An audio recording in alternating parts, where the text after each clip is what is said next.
আপনারা দেখতে পাচ্ছেন যে এই মুহূর্তে ছাদে কিন্তু দুইটি পাখি রয়েছে। আর এই দুইটি পাখি যেটা আপনারা দেখছেন, সেই দুইটি পাখি সম্ভবত হয় দোয়েল নয় ফিঙে।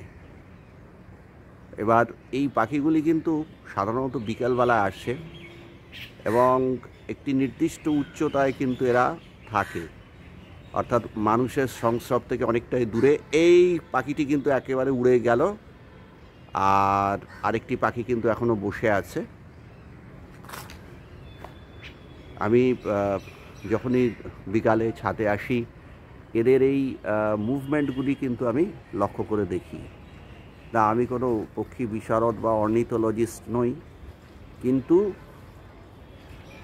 একটা জিনিস পরিষ্কার হয় যে দিনের শেষে তারাও কিন্তু একটু বিশ্রাম নিতে ভালোবাসে, এবং সেই বিশ্রামটি কিন্তু মানুষের সংস্রব থেকে একটু দূরে, একটি উচ্চ জায়গায় আসীন হয়ে।